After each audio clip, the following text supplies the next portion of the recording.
আজকে আমাদের চ্যালেঞ্জের দ্বিতীয় দিন। সব সময় সত্য কথা বলার চেষ্টা করেন। আজকালকের মানুষ আমরা এমন যে 100টার মধ্যে 90টাই মিথ্যা কথা বলি। কথায় কথায় এমন চাপাবাজি করতে করতে আপনি হয়তো জানেন না আপনি আপনার নিজের ব্রেনটাকেই নষ্ট করে ফেলেছেন। বিষয়টা এমন যে একটা বাসের মধ্যে পাশাপাশি সিটে দুইজন মানুষ বসে যাচ্ছে, হুট করে তাদের মধ্যে কথাবার্তা শুরু হয়ে গেল এবং একটা পর্যায়ে একজন বলতেছে যে জানেন ভাই, আমার বাসায় তো R15 রয়েছে, আমি চালাই না, ফেলে রেখে দিয়েছি। তো তার কথা শুনে তার পাশের জন আবার চাপাবাজি করা শুরু করছে, আরে ভাই কি বলেন, আমার বাসায় তো নিনজা স্টুয়ার রয়েছে, আমি বাইরে গিয়েছিলাম ওইসব নিনজা স্টুয়ারকে একটা ব্রিককেসের মধ্যে ভরে নিয়ে আসছি, এখন তো বাংলাদেশে ইনলিগেল, এই জন্য এখন চালাই না, রেখে দিয়েছি, যখন লিগেল হবে তখন চালাবো। আপনি কি মনে করেন আপনি যে চাপাবাজিগুলো করেন আপনার সামনে থাকা লোকটা বুঝতে পারে না? মানুষকে কি এতই বলত মনে করেন? আপনি সত্যটা বললে কি হতো যে হ্যাঁ ভাই আপনার কাছে আছে, আমার কাছে এখন নাই, কিন্তু সামনে কিনবো ইনশাল্লাহ। এখন কি হয়েছে বলেন? আপনি সত্য বলার জন্য কি আপনাকে সে কামড় দিয়েছে, নাকি মিথ্যা বলছেন এই জন্য আপনাকে 1000 টাকা দিবে সে? উল্টো সামনে থাকা মানুষটা যখন বুঝতে পারবে যে আপনি তার সাথে প্রত্যেকটা কথা সত্যি বলছেন, তখন সে আপনাকে অটোমেটিক্যালি রেসপেক্ট করতে শুরু করবে।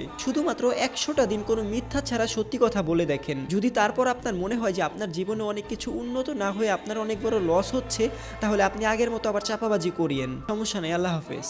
Side by side.